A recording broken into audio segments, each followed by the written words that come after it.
Hello creatives, are you still finding it difficult to make a beautiful handbill or flyer design? Then this video is exactly for you. So let's get started immediately. As you can see, I have my stock items I downloaded from free stock website for this project, and I'm going to be putting everything together to come up with something beautiful. So this is basically very simple and straightforward. Don't ever think that it is difficult. So this is my background, my main background. I'm going to select the background objects, power clip, place inside frame. So I'll place it inside my rectangle, then I'll right click, edit power clip, and I'm going to increase the size of this to suit what I want and how I want it to look like. And when I'm done resizing, I will finish this. Okay, now we have it fitted inside, nice and perfect.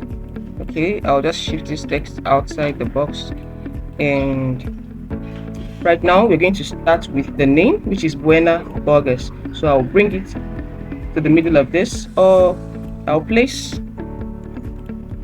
can you see that guideline at the middle, so I can know exactly where the middle of my box is. So quickly I'll find a nice font for this. Now my client wants the burgers to be very much more projected, so I'll find a thicker font for it.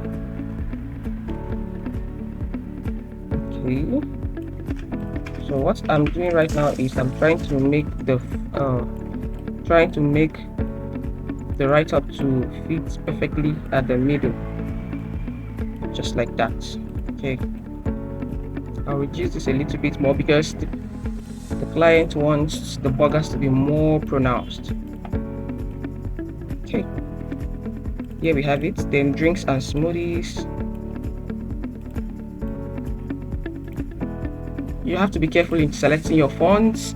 So I'm going to make this drinks and smoothies to be the same font as the Buena. So I'll select it, go to edit, copy properties from, and I'll choose text properties. That arrow appears and I'll simply click on this. So you can see it has picked the same font. So I'll just reduce the size, nice, and make like this. Okay,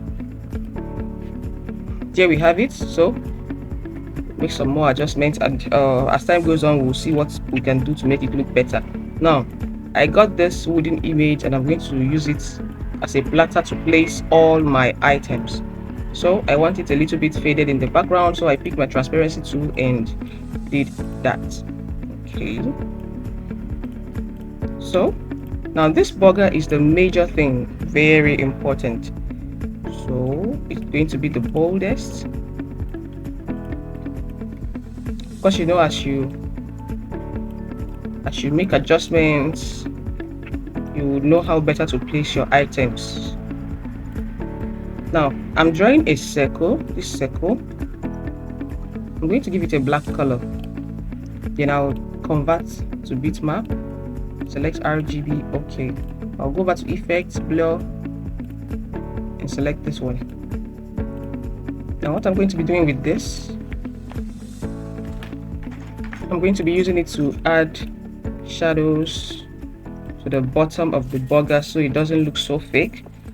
I'm copying it and pasting to thicken it. Can you see it? Then I'm going to select the burger object, order to front of page. Let me see if I can choose from a preset, see what it gives. Okay, I think I like this one. Let's see what it looks like. Okay, we added to the wrong item. So now I've selected the burger again, and yeah, that's one. So what I'm going to do right now is I'll play around with the settings to get what I want, increase the opacity, increase the feathers, and okay, this is, turn this on to normal. What I'll do is I'll bring this burger out on a white surface just so you can see what I'm doing better. Okay, I hope you can see it now. Okay, go back to the drop shadow. Okay, now I'm going to break the drop shadow apart, so I can make the shadow look really good and like a shadow. Okay, can you see that? It helps to make your image more realistic when you place it on the platter. Of course, you know that whatever I'm showing you is something you can easily apply to whatever design you are making. All these things are what helps you to make a good design, and they are the little things that you put in place in order to make your design look realistic. Okay, I hope you see the depth. So I want to make some adjustments on this background. I edit power clip, select the background, effects, blur, and select this one. I don't want the background to look too busy, so I'm turning it down a little bit. I think this is okay. As I go ahead, I would likely make some more adjustments. Effect, adjust light.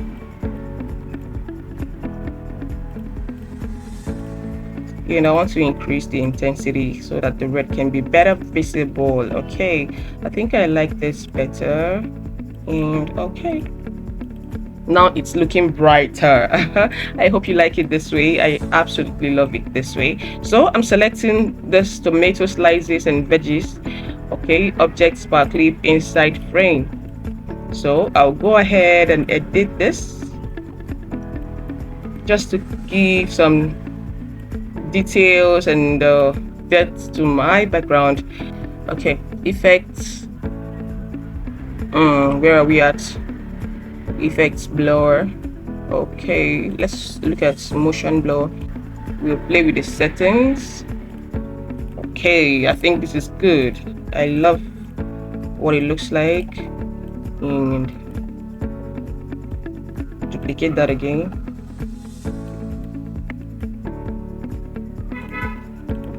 Okay, I am loving it. Okay, let's go ahead and place these other items. I want my hamburger to be the major item. So this one just behind it. I love it. Okay. In my glass of smoothie, can you see what I'm doing? I'm bringing it above the shadow that I used in making the depth. So nice and easy. I'll just place this drink behind here, just to give a hint of a drink behind. Okay, and voila, I think that is just perfect. How you place your text, your objects, it's all going to end up making your design beautiful or not. Okay, I think I'll make this a yellow and white blend. Okay, I think this is just perfect. I group them, go over to my shadow tool and add some shadows. Okay, it has given the text some depth. So this is beautiful. Can you see that? Very beautiful. So this is how you make a flyer design very easy and straightforward. Don't forget to subscribe to my channel and turn on the bell icon so you can be the first to know each time I drop a video. Thank you and see you in my next video.